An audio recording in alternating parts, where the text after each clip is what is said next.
मूलगुणेषु विशुद्धे वन्दिता सौवसञ्जदे शीर्षा इह परलोकहि दत्ते मूलगुणे सुखित ईसामी।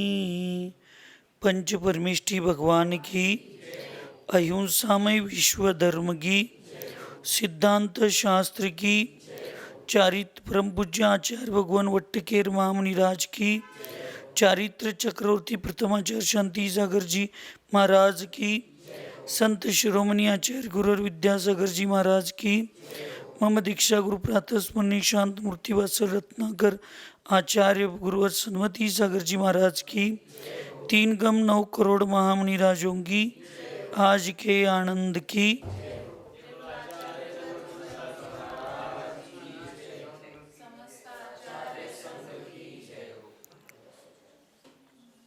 आचार्य भगवान वट्टकेर महामुनिराज इस मूलाचार महान ग्रंथ में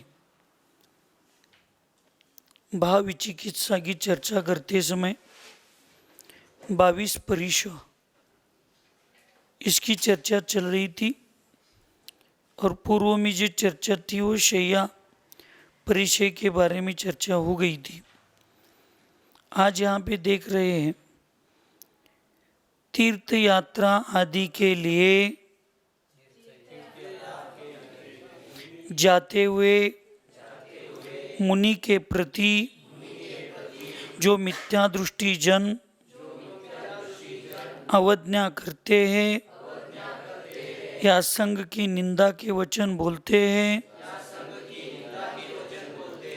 उससे हुई बाधा आक्रोश परिचय है। तीर्थ यात्रा हो या आहार, कहीं भी जाते समय अन्य दार्शनिक जो लोग रहते हैं मिथ्या दृष्टि, या जैन धर्म की भी मिथ्या दृष्टि, कोई ऐसे नास्तिक लोग होते हैं वो साधु की अवज्ञा करते हैं। उस समय संघ की निंदा के वचन बोलते, जोर जोर से चिल्लाते हुए बोलते, कटु वचन बोलते, अपशवचन बोलते, आक्रोश करते, तब भी ऐसे शब्द सुनने के बाद भी ये शब्द जो है आक्रोश परिचय है, उसको सुनकर शांत क्षमा परिणाम से अत्यंत शांत रहना, ये आक्रोश परिचय विजय है। और उसके प्रति मन में विकल्प करके अपने परिणामों को बिगाड़ कर लेकर हर तरह उद्यान करना, ये भाव विचिकित्सा दोष है। आज आहार के पूर्व में ऐसे सुनने मिला कि मध्य प्रदेश में संत शिरोमणि आचार्य गुरु विद्यासागर जी महाराज, इनके संघ की 2 माताजी विहार करते हुए 2 माताजियों का एक्सीडेंट हो गया। कहने के लिए एक्सीडेंट है लेकिन वास्तविक एक्सीडेंट कराया गया, क्योंकि माताजी बहुत रोड रास्ता छोड़कर नीचे थे और देखने वालों ने कह दिया कि वो सीधा जानबूझकर माताजियों के ऊपर उसने गाड़ी चढ़ाई। एक श्रुतमती माताजी थे, उनका तो वहीं पे समाधि, मैं इसलिए समाधि कह रहा हूँ कि साधु जब आज आहार करके कायोसर करता है तो चारों प्रकार के आहार का प्रत्याज्ञान, जब कल दूसरे आहार आहार लेंगे तब तक चारों प्रकार के आहार का त्याग होता है। इसलिए चारों प्रकार के आहार का तो त्याग ही था। किसी भी साधु को विहार करते समय या बाहर जाते समय कायोसर करके वो कमरे से निकल दे, या गांव से निकलते समय कायोसर करके निकल दे, अगले स्थान पर जाने के समय तक वो अपने परिणामों की और ये घटनाएं दुर्घटनाएं अनादिकाल से देखते हुए वहाँ पे भी वो अगले स्थान पर जाने के समय तक कई बार साधु मौन पकड़ते, कई साधु पाठ करते, आदि आदि करते, तो ये परिणाम इतने अच्छे रहते हैं, इसलिए वो समाधि के रूप में ही जाता है। तो निश्चित समाधि के रूप में ही वो कार्य हुआ है। और उपशममती माता जी, तो श्रुतमती माता जी का समाधि मरण वहीं पे स्थान पर ही हो गया। और उपशममती माता जी जो कि तमिलनाडु से थी, उनका मरण 1-2 घंटे के बाद वहाँ पे हो गया। इतना होते हुए भी एक गुरु के स्थान पर इसलिए होते हैं कि आचार्य भगवान समय सागर जी महाराज जी ने, जिसने गाड़ी चढ़ाई, सब लोग बता रहे कि जानबूझकर हुआ, एक यानी प्लान के साथ किया हुआ है या द्वेष के साथ किया हुआ ये घटना दुर्घटना है। इतना कहते हुए सुनने मिला कि आचार्य समय सागर महाराज जी ने उन लोगों को माफ कर दिया। उन्होंने कहा अपना क्षमा धर्म है, जो भी है। सब लोग कह रहे कि आचार्य जी क्षमा के स्थान पर क्षमा, लेकिन ये रोज ऐसा बढ़ता जाएगा। तो आचार्य जी ने कहा कि नफरत करने वालों को नफरत करने की पूरी अनुमति होती है, लेकिन क्षमा करने वालों की भी क्षमा करने की अनुमति होती है। अपन जैन साधु है, अपने को क्षमा भावी धारण करना चाहिए। उनको अज्ञानियों को नफरत करने दो, अपन प्यार से उसको शांत करने का प्रयास करेंगे। ठीक है, गुरु के स्थान पर है, गुरु ने गुरु की जिम्मेदारियों को कर्तव्यों को पालन किया। लेकिन मेरा तो कहना है कि समाज की जिम्मेदारी को, समाज को भी पार अपनी जिम्मेदारियां लेनी चाहिए। देखिए, साधु के आचार्य भगवान शांति सागर महाराज जी का एक प्रसंग, पूज्य निर्वेक सागर महाराज जी 2008 में जब बाहुबली में शिविर चालू था, आज जैसे शिविर चालू है ऐसे 2009 में, शायद 8 में या 9 में शिविर था, हम अहिलक अवस्था में हुआ थे। तो मुकमाटी की क्लास लेते थे। तो मुकमाटी की क्लास लेते समय वहाँ पे पूज्य निर्वेक सागर महाराज जी ने बताया था, उपाश्रम की छाँव में ग्रंथ की चर्चा चलती थी। तो शांति सागर, आचार्य भगवान शांति सागर महाराज जी का विहार पहली बार जब उत्तर में हो गया, तो उत्तरवासियों ने, अन्य लोगों को कुछ मालूम ही नहीं था दिगंबर मुद्रा आदि, तो उपसर्ग करना चालू कर दिया। तो एक स्कूल के बाहर एक जगह शाम को विहार करके सामायिक के लिए बैठ रहे थे।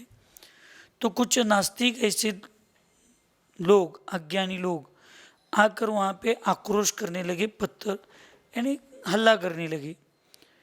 तो अपने साधु की सेवा में जो रहने वाले श्रावक थे, उनको विरोध सा करने लगे। तब चंद्र सागर महाराज जी करके आचार्य जी के संग में जो साधु थे, उन्होंने कहा कि नहीं नहीं, ए बेटा, ऐसे हल्ला नहीं करना, यानी झगड़ा नहीं करना।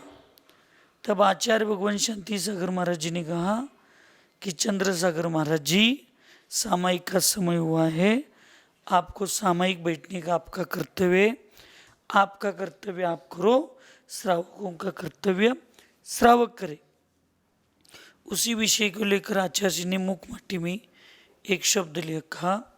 उसी को लेकर पूज्य निर्वेक सागर जी बता रहे थे, सज्जन को भी कभी कभी आवेश में आना पड़ता है, सज्जनता को भी कभी कभी आवेश में आना पड़ता है, अन्यथा दुर्जनता का साम्राज्य बढ़ जाता है, जो सज्जनता के लिस्ट में इष्ट नहीं माना गया। यानी कभी कभी सज्जन लोगों को भी ये भूमिकाएं लेनी पड़ती है। श्रावक है, उनकी तो देव शास्त्र गुरु की रक्षा करना और सबको न्याय, स्वयं को और धर्म को, न्याय को पाना, वो उनका अधिकार है। तो श्रावक आचार्य जी ने तो माफ किया, ठीक है, लेकिन श्रावकों की जिम्मेदारियां करके वो सामने वालों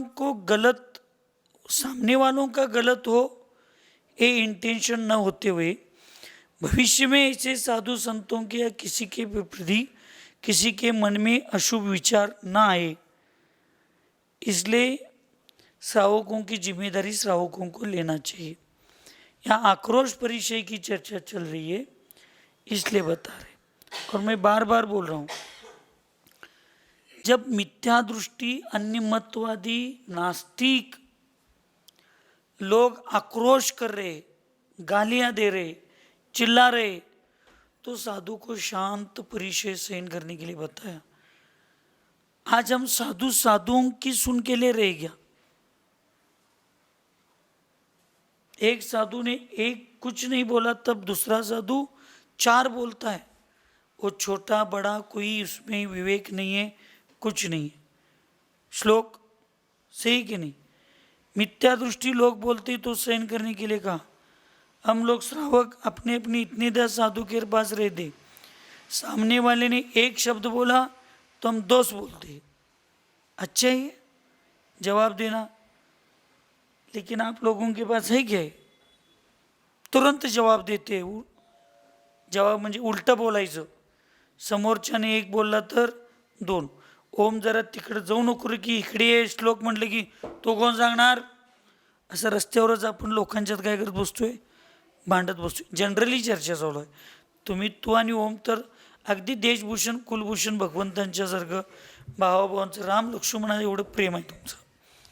एक जनरली ही चर्चा चालू आहे, हे राम लक्ष्मण एवढं प्रेम आहे की नाही तुमच्या दोघांच्यात? आहे ना? हां, जनरली चर्चा।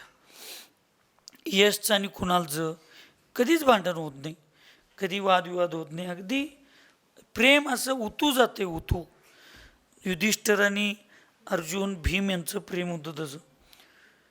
तो अच्छा नहीं माना जाता है। एक दूसरों को उल्टा जवाब देते हुए धर्म के स्थान पर जवाब देना, ये उद्दंडता का लक्षण है। और उद्दंडता का कार्य अज्ञानियों का होता है, मिथ्या दृष्टियों का होता है। और सज्जनता का कार्य आपस में वैर नहीं करना है। साधर्मियों से विवाद और विधर्मियों से संवाद ही जैन धर्म के पतन का कारण है। आज जो हम अन्य लोगों से अपनी मिली भगत कर रहे और साधर्मियों से वाद विवाद करते बैठे किसी भी चीज में, आज एक साधु जैन साधुओं के प्रति पंथवाद के विषयों को लेकर झगड़ा कर रहे। एक पंथ का साधु इस पंथ के साधु को अपने मंच पर बुलाता नहीं और स्वयं उनके मंच पर जाता नहीं। लेकिन हिंदू सम्मेलन आदि कुछ चर्चा है तो जैन साधुओं के मंच पर हिंदू साधुओं को बुलाकर उनका सम्मान किया। हमारा कोई विकल्प नहीं। देखिए, भारत की अखंडता रखना है और दुश्मनों के प्रति सजग रहना है, तो मूल भारतीय जितने भी धर्म हैं, दर्शन है, सबको विचार विनिमय करना, देना लेना, ये सब होना ही चाहिए। उसके लिए हमारा कोई विकल्प नहीं है। लेकिन उनको मंच पर बुला के, उनके मंच पर जाकर प्रवचन करके, चर्चा करके, या हम अपनी बात रखकर सब कर रहे, और अपने ही धर्म के अपने ही साधर्मी लोग, होता है एक माँ बाप के पेट से जन्मे हुए 2 भाई एक विचार के नहीं होते, तो 2 संघ और 2 गुरु और 2 अलग हजारों गांव घर से आए हुए हजारों साधुओं के विचार एक से कैसे होंगे? पंचम काल है, शैवक्षमिक ज्ञान है, कम ज़्यादा सबका होता है। लेकिन हम साधर्मियों के अपने मंच पर नहीं ले रहे, अपने साधर्मियों के मंच पर हम नहीं जा रहे,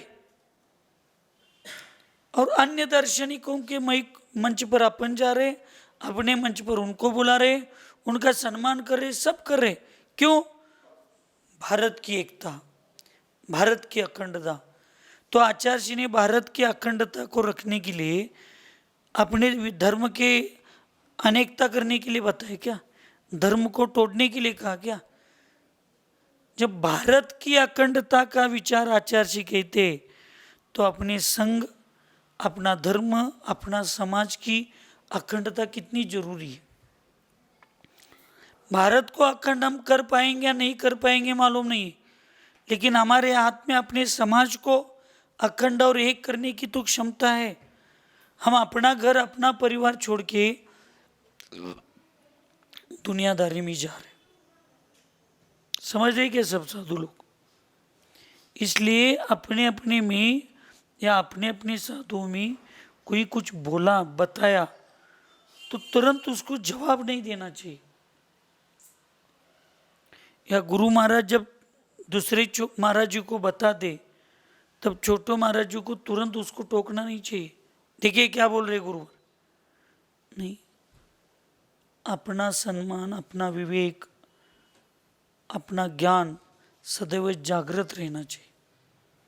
इसलिए मिथ्या दृष्टि जन की अवज्ञा करते हुए, संघ की निंदा के वचन बोलते हुए भी जो आक्रोश करते हैं उसको शांति से सहन करना एक परिचय है, परिचय विजय है।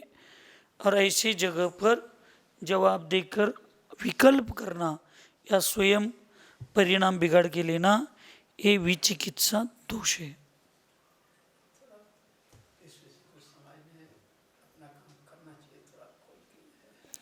समाज को देखिए, साधुओं के ऊपर उपसर्ग आने के बाद साधुओं को शांति से अपने स्वभाव में रहकर सबको क्षमा करना, ये साधुओं का कर्तव्य है। लेकिन धर्म को साधुओं के प्रति न्याय मिलना चाहिए। इसके लिए समाज में जब स्वयं के घर में अन्याय होता है तो जो जिम्मेदारियां, जो कर्तव्य या जो भूमिकाएं वो श्रावक करता है, उस भूमिकाओं को समाज की माध्यम से, समाज की ओर से करना ही चाहिए। हम ये नहीं कहते उनके प्रति आप द्वेष करो, तिरस्कार करो या उनके प्रति नहीं। देखिए, न्याय को मांगना है तो कानून के पास ही जाना चाहिए। न्याय को मांगने के लिए हम अपने स्वयं हाथ में हथियार लेने के लिए नहीं, न्याय को मांगना है और अपने समाज को न्याय देना है तो श्रावकों को श्रावकों के हिसाब से जाना ही चाहिए। नहीं तो हर जगह हम फिर कल समाज की कोई भगवान के प्रति उपसर्ग करेगा और फिर भी हम क्षमा भाव धारण करेंगे। कल कोई अपनी समाज की मंदिरों के ऊपर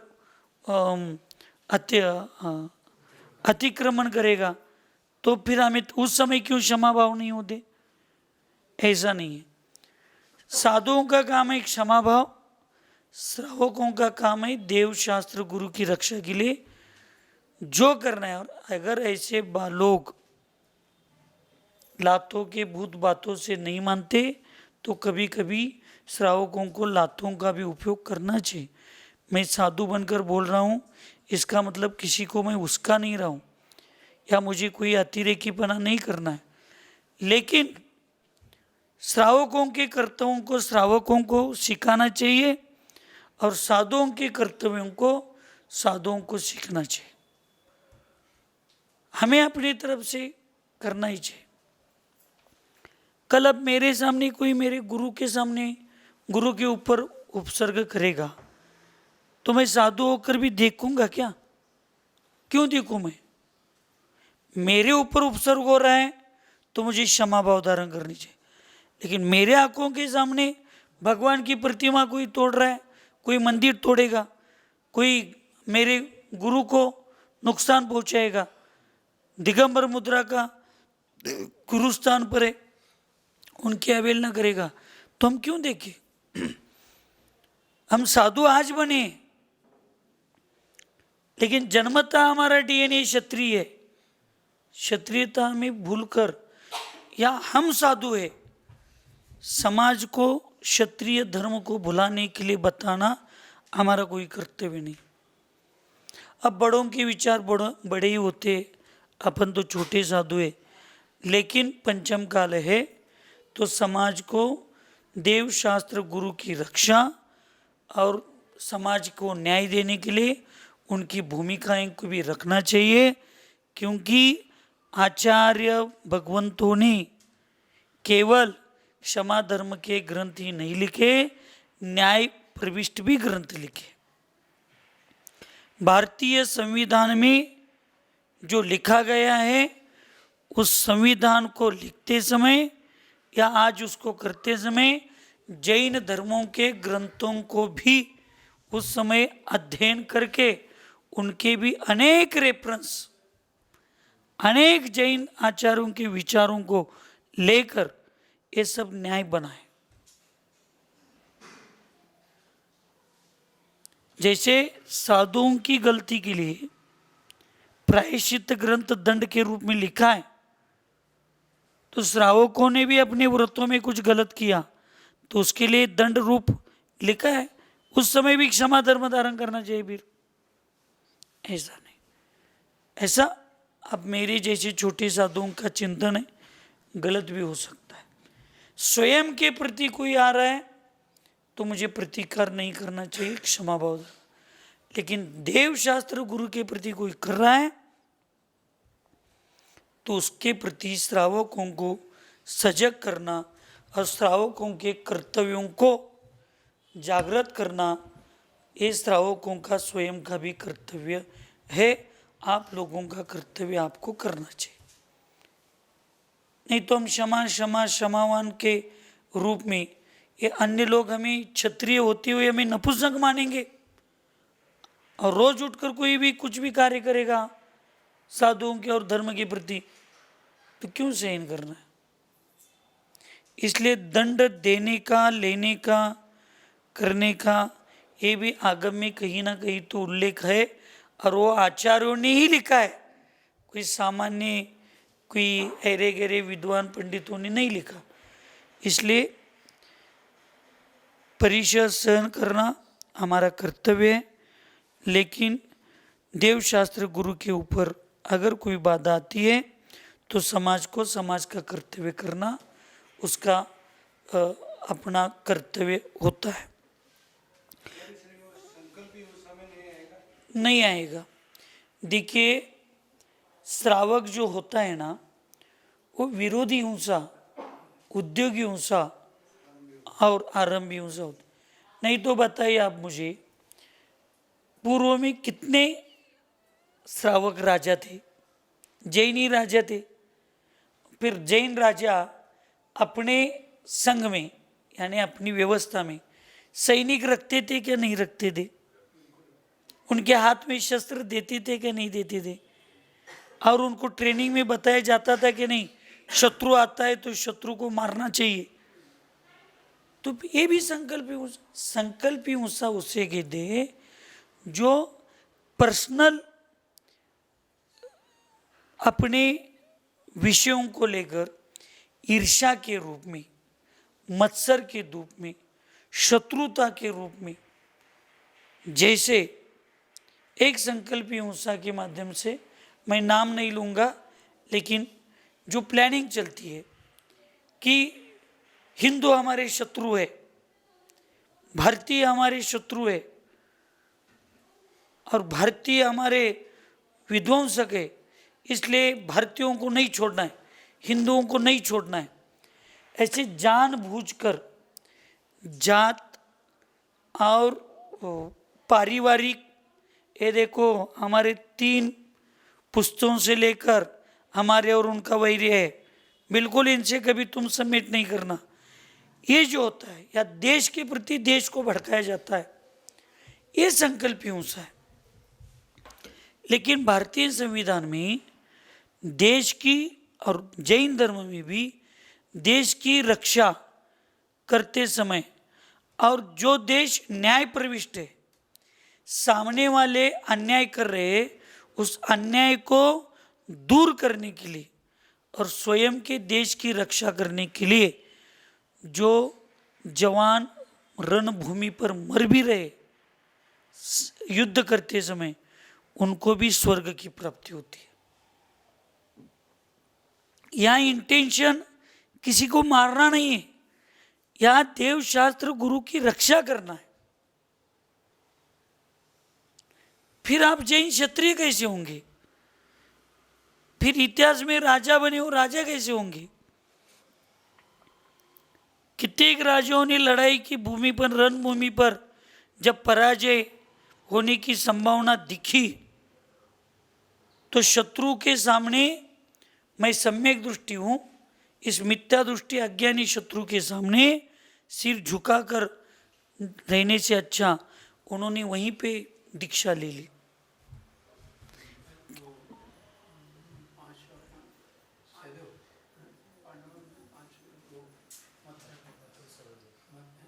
मधु राजा, ऐसे कितने उदाहरण हैं। बाहुबली भगवान ने तो भाई को जीत लिया, जीत लिया, और जीतने के बाद उसको यह एहसास हो गया कि ये संपत्ति ही मेरे भाई को मेरे ऊपर शस्त्र चलाने के लिए निमित्त बन गई। और जीतने के बाद भी छोड़कर वो दीक्षा लेकर मोक्ष चले गए। क्षत्रिय धर्म है, श्रावकों को श्रावकों की भूमिकाओं में रहना चाहिए, नहीं तो फिर एक साधु की रक्षा करते समय मैंने सुबह बताया, एक सुअर जंगल में रहने वाला जब वो स्वर्ग को जाता है मर के, तो देवशास्त्र की रक्षा करने के लिए फिर एक त्रियंच तैयार है, तो एक मनुष्य क्यों नहीं होना चाहिए। मुदगर आदि के प्रहार से की गई पीड़ा वध परिचय है।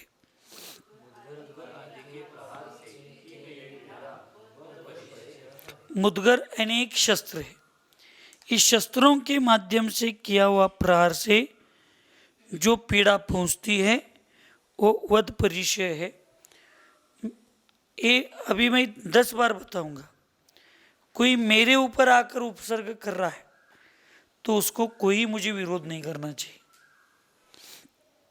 शस्त्र लेकर आए, कुछ भी लेकर आए, कुछ भी लेकर आए, शांति से सहन करना है। सुकौशल मुनि है, सुकमाल मुनि है, इनको तो शेरिनी ने, त्रियंचों ने खाया, वो पूर्व बहु की माँ थी, फिर भी वो शांति से रहे।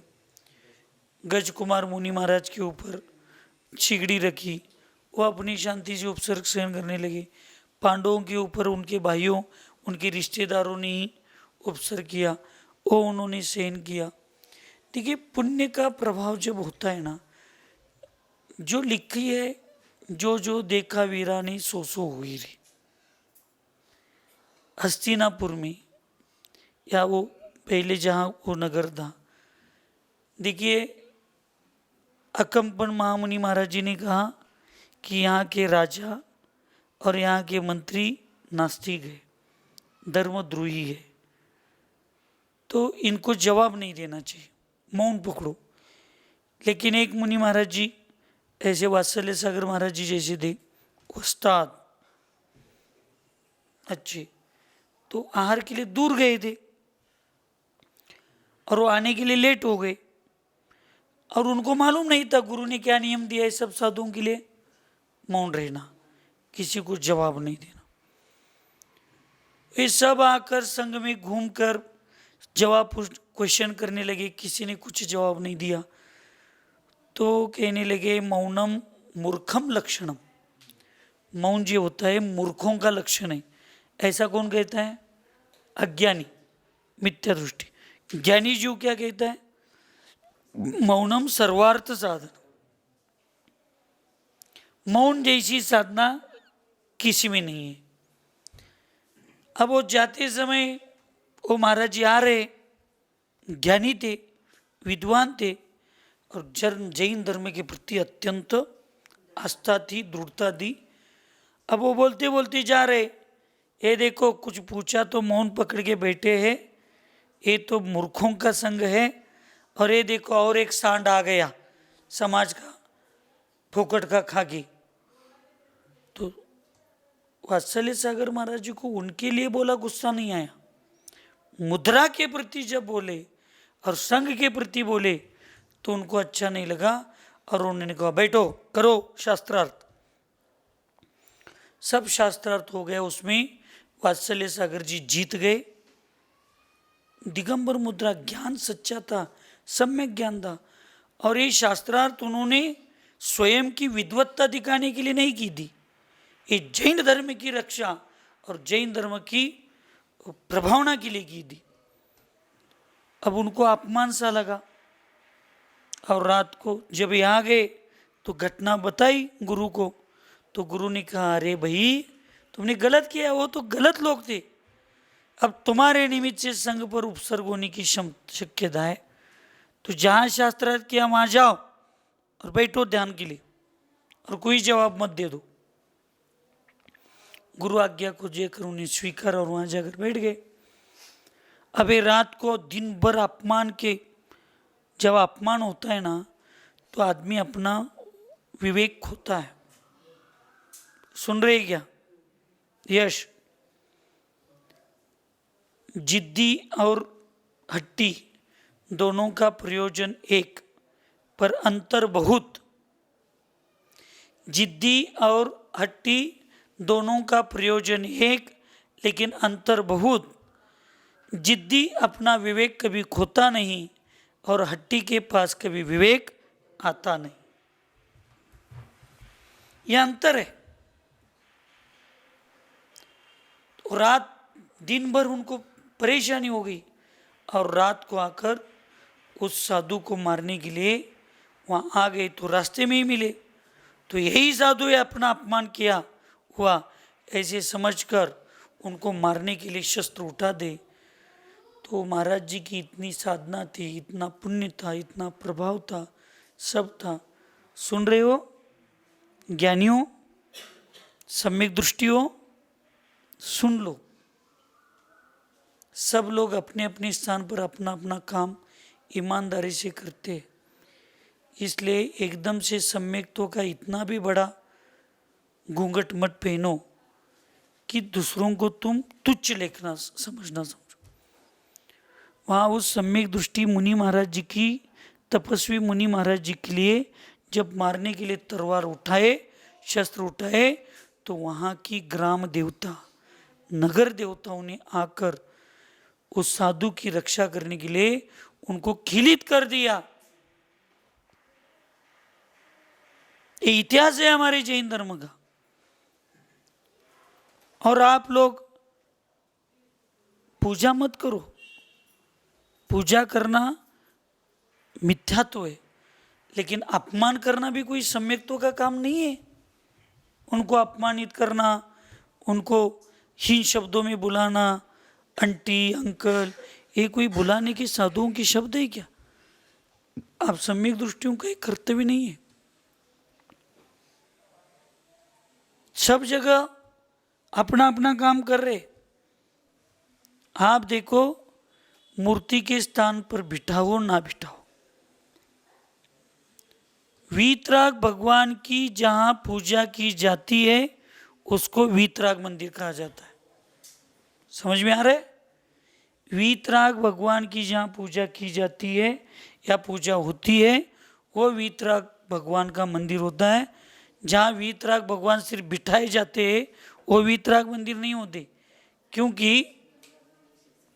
क्योंकि उसके लिए आपको आगम में ही ऐसे प्रमाण आते हैं कि भगवान के मंदिरों में भी, अपने वीतराग जिनेंद्र भगवानों के मंदिरों में भी भगवान की सेवा करने के लिए, भगवान की पूजा करने के लिए, भगवान की स्तुति करने के लिए, भगवान की अर्चना करने के लिए और आप लोगों के साथ धर्म ध्यान करने के लिए उस मंदिर में देवी देवताएं होती ही होती है। आप बिठाओ नहीं बिठाओ उसके कोई मतलब नहीं। ये वास्तविक जो मंदिरों में देवी देवताओं का प्रमाण आता है वो भगवान के परिकर के रूप में आता है, लेकिन हमारे अज्ञानी लोगों ने परिस्थिति और समय को देखकर उनको ही पूजना चालू कर दिया, उनका अभिषेक चालू कर दिया, उनकी अष्टद्रव्यों के माध्यम से पूजा चालू कर दी। नहीं होता ऐसे। सब अपने अपने स्थान पर अपनी अपनी जिम्मेदारियां लेकर इस महत जिन धर्म की प्रभावना को, वीतराग भगवान के दर्शन को, उनकी भक्ति करने के लिए, उनकी पूजा करने के लिए सब लोग आते हैं, आया करते। और आते हैं कहने से अच्छा होते ही है वहाँ पे, सब जगह होते। इसलिए आप मंदिर का भी कोई शिलान्यास करोगे ना, तो पहले उनके प्रति आपको निमंत्रण देकर उस भूमि के प्रति, आपके भूमि पर ये सब हम कार्य कर रहे, उनकी आज्ञा लेकर, उनकी अनुमति लेकर, उनको सहयोग के रूप में, उनको जिनेंद्र भगवान के इस कार्य में आपका सहयोग जरूरी है, ऐसे करके उनको निमंत्रण देकर ही कार्य करना पड़ता है। इसलिए एकांत से ऐसे मत कहो कि ये सब गलत, गलत कुछ नहीं है। व्यवस्था व्यवस्था है ही, बस कुछ लोगों ने उनके प्रति अतिरेक के रूप में, भक्ति के रूप में, श्रद्धा के रूप में, भावुकता के रूप में उनको वीतराग भगवान जैसी पूजा और मान्यता देकर अवर्णवाद के रूप में चलाया, वो गलत है, बिल्कुल नहीं होना चाहिए। आचार्य भगवंतों ने आगम में जो शुद्ध बने हैं और जो शुद्ध बनने के लिए पुरुषार्थ कर रहे, इनकी पूजा बताई। आप बताओ, दिगंबर मुनि महाराज जी का कोई अभिषेक करता है? छठे सातवें गुणस्थान में है, मोक्ष मार्ग के पंचम काल के सर्वोत्कृष्ट साधक है, और ये मुद्रा ही मोक्ष को लेकर जाने वाली है। फिर भी उनके चरणाभिषेक कहा, उनका क्या कहा? पाद पूजा कहा, उनका चरणाभिषेक कहा, उनका मस्तकाभिषेक कभी नहीं कहा। जब छठे सातवें गुणस्थान वर्ती मुनि महाराज जियों के लिए भी चरणों तक सीमित रखा पूजन, तो ये फिर असही में उनका मस्तकाभिषेक कैसे हो सकता है? ठीक है, अपने को उनको जाना नहीं है, जिसके जैसे कर्म के उदय है वैसे ही उनके परिणाम होंगे, उनके भाव होंगे। ना अपने को किसी के प्रति द्वेष करना है, ना किसी के प्रति अपने मन में राग करना है, लेकिन वास्तविकता ये होती है। इसलिए, लेकिन ऐसा नहीं कि कोई व्यक्ति पूजनीय नहीं है इसका मतलब वो निंदनीय है, ऐसा भी नहीं होता। कोई व्यक्ति वंदनीय नहीं है लेकिन इसका मतलब ये भी नहीं होता वो आदरणीय नहीं होता। इसलिए आदरणीय आदरणीय होते, पूजनीय पूजनीय होते, वंदनीय वंदनीय होते। सबके स्थान अलग है, उनको उनके स्थान के हिसाब से उनको करना चाहिए, उनका उनका सम्मान रखना चाहिए। इसलिए कोई साधु के ऊपर उपसर्ग कर रहा है, स्वयं के ऊपर उपसर्ग कर रहा है साधु के ऊपर, तो उस साधु को आनंद से उसका सहन करना चाहिए। लेकिन अगर एक साधु बाजू में बैठा है और दूसरे साधु के ऊपर उपसर्ग हो रहा है, तो उपसर्ग दूर करने के लिए साधु के साधुता के रूप में प्रयास करना चाहिए और श्रावकों के रूप में वो उपसर्ग दूर करने का प्रयास करना चाहिए। नहीं तो राम और लक्ष्मण फिर देशभूषण कुलभूषण भगवान को मुनि महाराज जियों का उपसर्ग करने के लिए, दूर करने के लिए क्यों जाते? विष्णु कुमार मुनि महाराज जी ने अकंपनाचार्य मुनि महाराज जी के पूरे संघ के ऊपर का उपसर्ग दूर करने के लिए अपने मुद्रा को छोड़कर अपनी विद्या का उपयोग उन्होंने स्वयं के लिए कभी नहीं किया, लेकिन देव शास्त्र गुरु के रक्षण के लिए किया ना उन्होंने अपनी मुद्रा का। जब साधु अपनी मुद्रा को छोड़कर अन्य साधु के संग के प्रति जब अपनी विद्या का उपयोग कर रहा है, तो श्रावकों को अपनी विद्या का और अपने बल का उपयोग साधु देवशास्त्र गुरु और धर्म की देश की रक्षा के लिए करना चाहिए, जरूर करना चाहिए। ऐसा सहन करोगे तो पीड़ा बंद परिचय है, वो विजयी है। और सहन नहीं करोगे, मन में विकल्प लाओगे, तो ये विचिकित्सा भाव के निमित्त से दोष कहा जाएगा। रोगादि के निमित्त से पीड़ा होने पर भले ही प्राण चले जाए, किंतु कुछ भी याचना नहीं करते हुए मुनि के अयाचना परिचय होती है। यहाँ पर यांचा पद में आकार का लोभ समझना चाहिए, इसलिए यांचा शब्द से अयांचा ही ग्रहण करना चाहिए, अथवा मरण अच्छा है किंतु कुछ भी याचना करना बुरा है, क्योंकि याचना यह बहुत बड़ा दुख है। ऐसा सोचकर शरीर से या मुख के म्लान आदि किसी संकेत के द्वारा कुछ भी नहीं मांगना, यह यांचा परिचय जय है। यानी जीवन में कुछ भी हो जाए, साधु को किसी चीज की याचना नहीं करनी चाहिए। सुन रहे क्या सब सेवक लोग? साधुओं को अगर आपको कहना पड़ा कुणाल घड़ी लाओ, कुणाल शास्त्र लाओ, तो याचना का लक्षण है और साधु को अच्छा नहीं माना जाता।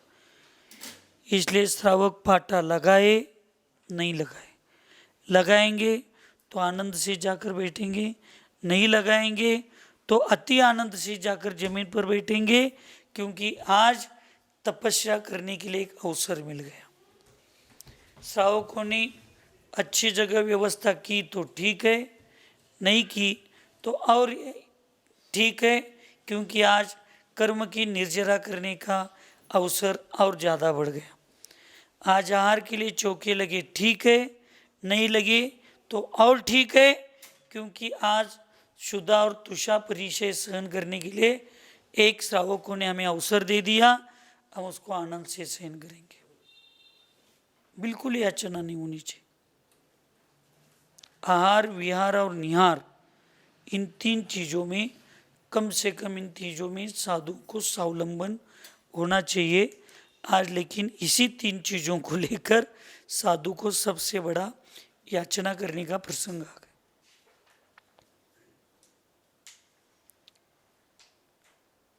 हम श्रावकों में एक बहुत अच्छी बात है डॉक्टर साहब, हम स्वयं कुछ करेंगे नहीं,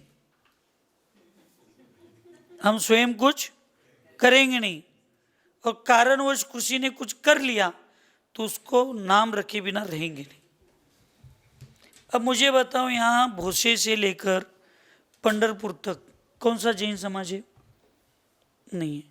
यहाँ बेलगाम आदि छोड़ेंगे तो बीच बीच में गोमटेश्वर की यात्रा करनी है, तो 100-150 समझ जैन समाज नहीं है, कुछ नहीं। और हम लोगों ने निर्णय कर लिया कि हमें यात्रा करनी है। आप कोल्हापुर वालों ने बहुत अच्छा महाराज जी, नमस्तु नमस्तु, बहुत अनुमोदना। आजकल एक शब्द बहुत है, अनुमोदना, खूब अनुमोदना दिए। क्यों पाटिल भाई? अनुमोदना, हमारी अनुमोदना के ऊपरी में घर में जाकर बैठ जाना, और साधु विहार करने लगे। अनुमोदना अनुमोदना के घर में बैठना।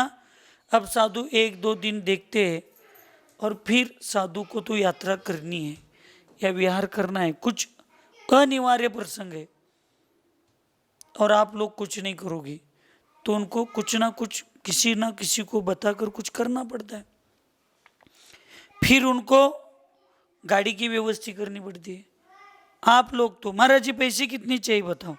इन साधुओं को एक गलत रास्ता, पैसे देने का मार्ग श्रावकों ने दिखाया। क्या साधुओं ने आपके जेब से हाथ डालकर पैसे निकाल लिए? किसने देने के लिए शुरुआत की? श्रावकों ने देना चालू कर दिया ना। और फिर साधु को क्यों बोलते हो आप, ये पैसे रखते, ये पैसे रखते? देने वाला कौन है? तो आप श्रावकों को में क्यों जागृति नहीं करते? हर समय साधु को ही दोषी क्यों ठहराते हो? अगर आप मुझे बताओ, आप मुझे यहाँ से मेरी इच्छा है शिखर जी की यात्रा की, आप सब श्रावक लोग पूरी व्यवस्था करोगे तो साधु को आपसे पैसे मांगने की कोई आवश्यकता है? किसी को नौकर रखने की आवश्यकता है? किसी साधु को गाड़ी रखने की आवश्यकता है? वो जिम्मेदारी आपकी है। जब आप अपनी जिम्मेदारियों से हट रहे हो, अपने कर्तव्यों से हट रहे हो, तो साधुओं को एक करना पड़ रहा है। इसलिए बोलना बहुत सरल होता है, लेकिन उसको अपने को समझना बहुत कठिन होता है। हमारे संग में एक गाड़ी, इसलिए मैं नहीं बता रहा हूँ, ये वास्तविक रियलिटी है, ये रियलिटी है। श्रावक श्रावकों के कर्तव्य में रहेंगे, अपनी जिम्मेदारी लेंगे, और हम जिम्मेदारी भी ले रहे। चंद्रपुर सागर विहार करेंगे तो काम चंदा बाबा ग्रुप का है, अमुके महाराज जी विहार करे तो उनका है। क्यों? साधु साधु ही होता है सबको। आप 8-8 दिन समय निकालकर साधुओं का विहार इतना कराओगे, 50 लाख इन जनरली बोल रहे, लेकिन वास्तविक जैन धर्म के पॉपुलेशन 1.5 करोड़ से ज़्यादा है, 1.5 करोड़ से ज़्यादा है पूरे भारतवर्ष में। 1 करोड़ भी श्रावक मान लीजिए, कितने? 1 करोड़ श्रावक है, और पूरे भारतवर्ष में 1 करोड़ में से मैंने कहा चलो 50 लाख श्वेतांबर हो जाएंगे, 50 लाख दिगंबर हो जाएंगे। 50 लाख तो है। अब 50 लाख श्रावकों में दिगंबर मुनि महाराज ज़्यादा से ज़्यादा पूरे भारतवर्ष में आर्यिका और महाराज जी पकड़ेंगे तो ज़्यादा से ज़्यादा 3000 है। नहीं, ज़्यादा है। 2-2,500 तो फिक्स है, लेकिन 1500-1600 नहीं है। अब 2000 साधु है। श्वेतांबर समाज के कम से कम एक 10-11 हजार उनके साधु है। अब श्वेतांबर समाज के 10-11 साधु है, 1000 साधु है, उनकी 50 लाख की पॉपुलेशन है। दिगंबरों की 2-2,5 हजार साधु है, 50 लाख का पॉपुलेशन है। अब मुझे गणित नहीं आता, 50 लाख को 2,500 से भाग दीजिए, कितना आएगा?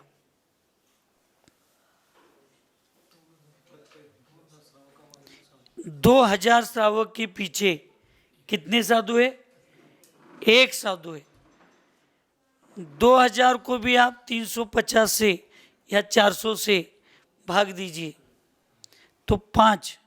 अगर रोज एक दिन भी सिर्फ 5 साधु, 1 साधु, 5 श्रावक 1 साधु की सेवा करने के लिए नियम लेंगे तो मुनि महाराजों की सेवा करने के लिए ना किसी नौकर की जरूरत है, ना किसी गाड़ी की जरूरत है, ना किसी की नहीं, सब अपना अपना हो जाएगा। लेकिन हमें साधुओं को नाम रखने में बहुत आनंद आता है, लेकिन साधुओं का काम करने में और सेवा करने में हम पीछे हटते, अच्छा नहीं मानता। और साधुओं को भी सोचना चाहिए बिल्कुल स्वयं की चर्या के लिए और स्वयं की साधना के लिए याचना नहीं होनी चाहिए। दूसरों की व्यवस्था के लिए जो की जाती है उसको याचना नहीं कहा जाता, उसको उपदेश कहा जाता है। आचार्य ने प्रतिभास्थली निकाली, पूर्णायु निकाली, अनेक हाथ कर गए, अनेक प्रोजेक्ट भाग्योदय जैसे निकाले।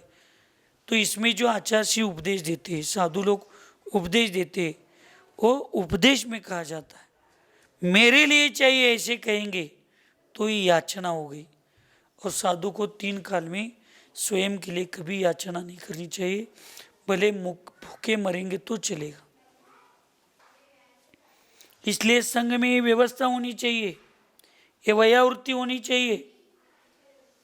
बहुत अपना अभी पुण्य है या छोटा संघ है या पुण्य है कि दवाइयों की डिब्बी अभी हमारे किसी के नहीं है, लेकिन किसी साधु के कर्म के उदय में अगर दवाई की चालू है तो एक दूसरों की दवाई की व्यवस्था एक दूसरे साधु करे। मेरी दवाई की व्यवस्था, मेरी दवाइयाँ मेरे बैग में ना हो और मेरी दवाई की डिब्बी मैं भर के किसी श्रावक के हाथ में दे दूं तो गलत है। आपको सोचना चाहिए कि मेरा साधर्मी है, वयावृत्ति का फल मिलेगा आपको। आप श्रावकों को पूछना चाहिए, कोई भी साधु आ गए तो सिर्फ पूछते हैं आप रत्नत्रय अच्छा है? नहीं, थोड़ा खराब है। ठीक है महाराज जी, चले जाते। क्या हुआ है, हम आपकी क्या सेवा कर सकते हैं, हम आपके प्रति क्या, हमारे सौभाग्य क्या हो सकता है जो हम आपके, यानी रत्नत्रय इसका मतलब सम्यक दर्शन ज्ञान चारित्र की व्यवस्था तो आप आहार दान, औषध दान और ये बाह्य व्यवस्था ही कर सकते हो, लेकिन आरोग्य के प्रति भी आपको पूछना चाहिए ना, पूछना चाहिए। आज सुबह बताए तो डॉक्टर साहब ने कहा कि हम करेंगे व्यवस्था, जितने लोग आएंगे बच्चे उनके स्वर्ण प्राशन की। आज 55 लोगों ने, 55 ना, हाँ 55 लोगों ने छोटे छोटे बच्चों को स्वर्ण प्राशन हो गया। अब एक बार भी श्रावण स्वर्ण प्राशन उनको मिले, अब वो बच्चे स्वस्थ रहेंगे, लेकिन मान लीजिए उनके स्वयं के अशुभ कर्म में भी कुछ हो गया तो इन बच्चों को स्वस्थ रहने की भावना करके जो भी 2-4 हजार 5,000 रुपये का दान डॉक्टर साहब का हो जाएगा तो उनका कर्म निर्जरा होगी क्या नहीं? इस समय उनको पुण्य का बंद हुआ क्या नहीं? हम सोचते ही नहीं। हमें सिर्फ पूछना है आपका कैसे चल रहा है, और किसी ने कुछ कहा, साधु ने या साधर्मी ने, नहीं कुछ ठीक नहीं चल रहा, होता है कर्म के उदय में ऐसे होता है, ठीक हो जाएगा, आप चिंता नहीं करो, चले आगे। लेकिन किसी ने कहा कि महाराज जी हम क्या सहयोग, हम आपकी क्या सेवा कर सकते हैं। कभी साधुओं को कोई संग आ गया तो ये व्यवस्थापक जो है उनसे आप लोगों ने कभी पूछा कि किसी साधु को कुछ प्रॉब्लम है क्या, किसी को कुछ, और कुछ गांव ऐसे है जैसे नाते पुते है और ऐसे 2-4 लोग हैं, वो कभी भी प्रदर्शन में नहीं आते, लेकिन कुछ लोग ऐसे हैं कि पहले साधुओं को जाएंगे ना तो सेवा करेंगे, चौका लगेंगे, सब करेंगे। व्यवस्थापक है तो उनको पूछेंगे, दीदियों को भैयाओं को, दीदी ये शहर है, सिटी है, किसी महाराज जी को आँखों को दिखाना है, यहाँ अच्छे अच्छे वैद्य डॉक्टर लोग हैं, कुछ उनको उपचार करना है, नहीं आयुर्वेदिक के उपचार से कुछ किसी को दिखाना है, क्या करना है, पूछेंगे कि एकांत में किसी को बिना बताए डॉक्टर को लाएंगे, दिखाएंगे, आयुर्वेदिक दवाई को सब लेंगे, दीदी जब जितने दिन है वो स्वयं देंगे, उसके बाद दीदी या ब्रह्मचारी भैयाओं को दे देंगे, चले जाएंगे। ये होता है धर्म, बिना बताए किसी को बिना समझे साधु की वयावृत्ति करना चाहिए। आने के बाद कौन से साधुओं का क्या त्याग है पूछकर चौका लगाना, ये सब वयावृत्ति। लेकिन साधुओं का कर्तव्य मिले या ना मिले, मिले तो भी आनंद, नहीं मिले तो भी अत्यानंद। चलो ये 1 घंटा रोज खाने के चक्कर में खराब होती था, अब 1 घंटा और स्वाध्याय के लिए मिल गया, ध्यान करने के लिए मिल गया, माला फेरने के लिए मिल गया, ऐसे समझकर आनंद के साथ रहना चाहिए। हमारे पिताजी बचपन में कहते थे, बताते थे, लाचारीच्या पुरणपोळीपेक्षा स्वाभिमानाची भाजी भाकरी चांगली। लाचार होके दूसरों के भरोसे जीकर पुरणपोळी खाने से अच्छा है स्वयं की रोटी, दाल रोटी खाना बहुत अच्छा है।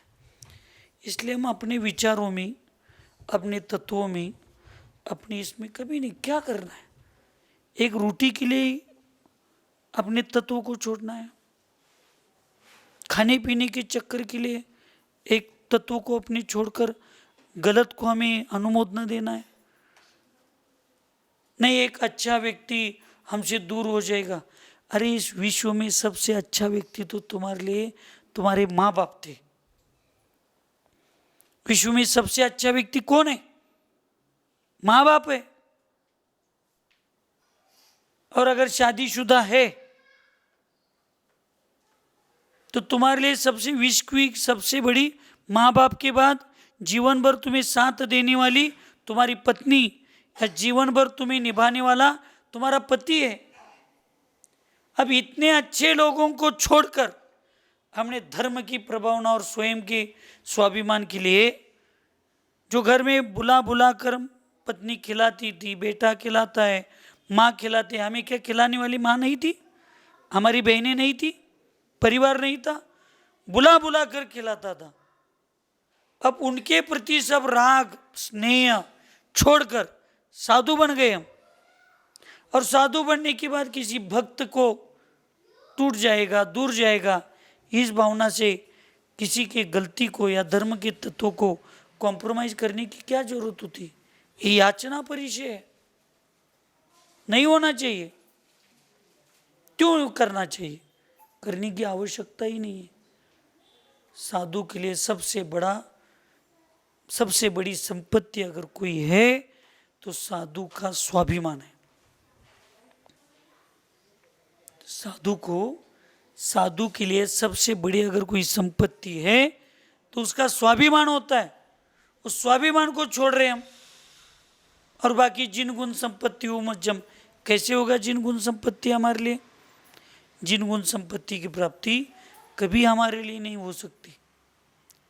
इसलिए इतने अच्छे से धर्म देखिए, तत्वों को छोड़कर कभी नहीं रहना चाहिए। अपने आगम को छोड़कर, इन विचारों को छोड़कर कभी किसी के प्रति मोहित नहीं होना चाहिए। किसी के प्रति राग भाव, स्नेह भाव नहीं होना चाहिए। इसलिए 3 बार सीता ने गलती की राम पर मोह रखकर, लेकिन तीसरी बार जब अग्नि परीक्षा के माध्यम से वो पास हो गई और उसने साबित कर दिया कि मैं चारित्रवान हूँ, तो प्रभु रामचंद्र ने उनके लिए रथ लेकर आ गए, बाजे लेकर आ गए और सम्मान के साथ तुम्हें अयोध्या नगरी में लेकर चलने के लिए आ गए। अब सीता ने कहा, नहीं भैया, तुम्हारे निमित्त से 3 बार मैं मोहित राग स्नेह के भाव से 3 बार मैंने गलती की। 3 बार मेरे जीवन में बड़े बड़ी दुर्घटनाएं घटी। वास्तविक तभी मुझे दीक्षा लेनी थी, तभी मेरे कर्म के उदय को समझकर इस मोह को छोड़कर मुझे अपना मार्ग स्वीकारना चाहिए था। लेकिन नहीं, तुम्हारे प्रति मेरा राग था और तुम्हारे प्रति राग होने के कारण मैंने मेरे तत्वों को, धर्म को, विचार को, स्वाभिमान को छोड़ दिया। लेकिन अब चौथी बार भी, 3 बार हो गया, अब चौथी बार भी मुझे भगवान ने एक अवसर दिया है कि अभी तो इस मायाचरी दुनिया को समझो। सुख के सब साथी, दुख में ना कोई, मेरे राम मेरे श्याम, तेरा नाम एक साचा दूजा न कोई। कौन सादर में है, कौन बेटा है, कौन बेटी है, कौन पति है, कौन पत्नी है, कौन श्रावक है, कौन श्राविका है, कौन भक्त है, कौन शिष्य है, सब अपने अपने मतलब के। मतलब हो गया, छोड़ देते। और ऐसे मतलबी लोगों के लिए जो व्यवहार में अच्छे देव शास्त्र गुरु है, उनको छोड़ना और निश्चय से अपने आत्मा के स्वभाव और स्वरूप और शुद्धता को छोड़ना क्या जरूरत है? कोई जरूरत नहीं। इसलिए सीता ने कहा, 3 बार मैंने गलती की, अब चौथी बार मैं गलती नहीं करूंगी। ऐसा कहकर वो पृथ्वीमती माता जी के पास जाकर दीक्षा लिए से जैन आगम कहता है, और हिंदू धर्म में पृथ्वी ने उसको समा कर ले लिया, ऐसे उदाहरण आता है। एक असत्य को सत्य कहने कर वसु राजा को हिंदू धर्म में कहा गया, वो पृथ्वी में सिंहासन के साथ पृथ्वी में गड़ गया, और जैन धर्म के हिसाब से कहते वो नरक चला गया। एक जिनवानी के शब्द को गलत साबित कर दिया और गलत को सच बताया, सच को गलत बताने का एक शब्द का अर्थ विपरीत किया, तो इतना बड़ा उनको भोगना पड़ा। हम स्वार्थ के लिए, अपनी अपनी व्यवस्था को सुरक्षित रखने के लिए, या अपने इस परिचय को सहन करने की क्षमता नहीं होगी, या मोह है या राग है या कुछ भी है, हम श्रावकों के सामने याचना करेंगे और हम करेंगे तो फिर कैसे हो जाए। इसलिए साधु को स्वाभिमान से जीना चाहिए, साधु को स्वाभिमान के साथ रहना चाहिए। बिल्कुल पेन तक मांगने के लिए परमिशन नहीं है, एक पेंसिल मांगने के लिए परमिशन नहीं। साधु कभी मेरा कमंडल ले लो ऐसे श्रावक को बोल नहीं सकता। श्रावक निवेदन कर रहा है तो दे दो, अगर विवेकवान लगा दो, मत दे दो। लेकिन आज ठीक है, वर्तमान की परिस्थितियाँ ऐसी है कि नास्तिकों का या विधर्मियों का या गलत लोगों का साम्राज्य बढ़ गया है। इसलिए धर्म की या साधुओं की सुरक्षा की अपेक्षा से हम लोगों को बिना बोले आपको विहार के में जाना चाहिए, उनका सहयोग करना चाहिए। लेकिन कभी कभी साधुओं को बोलना पड़ता है कि भैया अगले गांव में जा रहे तो थोड़े साथ में चलो। अब ये कोई याचना का विषय नहीं है, ये धर्म, जिन धर्म की रक्षा और भविष्य में कुछ बहुत गलत बुरा कुछ ना हो, इस अपेक्षा से ठीक है। लेकिन एक बार ही बोल सकते हो, बार बार नहीं बोल सकते। चाहे कमंडल के लिए हो, चाहे विहार के लिए हो, या आपके बच्चों को अच्छे संस्कार हो इसलिए छुट्टी के लिए आने के लिए। साधु बोल रहे छुट्टी को आ जाओ, नहीं नहीं मुझे ये मामा के गांव जाना है, मामा की लड़की नाराज हो जाएगी, बुआ के घर जाना है, बुआ की लड़की नाराज हो जाएगी। अरे ऐसे कितने पर्यायों में कितनी लड़कियां लेकर आए हो। एक बुआ की लड़की आई है, उसके चक्कर में एक साधु बनना भूल गया। एक मामा की लड़की को घर लेकर आ गया तुम्हारा बाप, साधु बनना भूल गया। अब गुरु को छोड़कर उसमें पड़ा है। अब ये पिताजी का देखने के बाद तो पता चलना चाहिए, स्वाभिमान से जीना है तो इन चक्कर में नहीं पड़ना चाहिए। फिर भी नहीं नहीं नहीं नहीं महाराज जी, हम आपको छोड़ सकते, मामा को नहीं छोड़ सकते, क्योंकि जिंदगी भर की रोटी है वो मेरी। अब क्या करोगे बताओ।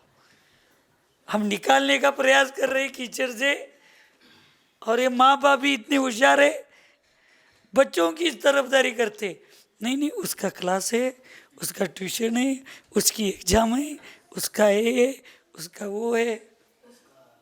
नहीं अच्छे छोड़ो, कल छुट्टी पड़ गई तो आज लेकर आ गए। कुछ कुछ लोग अच्छे भी हैं, एक ऐसे बता रहा हूँ। ये किसके लिए साधु? साधु कोई अपनी व्यवस्था के लिए बुलाता नहीं, आपकी अवस्था सुरक्षित रहे इसलिए श्रावकों को बुलाता है। स्वयं की व्यवस्था के लिए कभी साधु नहीं बुलाता। जो साधु स्वयं की व्यवस्था के लिए श्रावकों को जोड़ना चाहता है वो साधु नहीं, लेकिन जो साधु आपकी भविष्य की अवस्था सुरक्षित रहे इसके लिए आपको धर्म से जोड़ना चाहता है, उस साधु के प्रति कभी मन में शंका मत उत्पन्न करके लिए। इसलिए ऐसे परिचयों से बचना चाहिए, ऐसे परिचयों को जीतना चाहिए, और ऐसे परिचयों को जीत कर ही साधु मोक्ष मार्ग को प्रशस्त कर सकता है या अपने मोक्ष मार्गों को सफल कर सकता है। हमारा सबका और आपका सबका मोक्ष मार्ग प्रशस्त हो, सफल हो, और कम समय में हम लोग भी मोक्ष स्थान पर जाकर बैठे। इसी मंगलमय भावना के साथ सुखी रहे सब जीव जगत में, कोई कभी न घबरावे, वैर पाप अभिमान छोड़ जग, नित्य नए मंगल गावे। ओम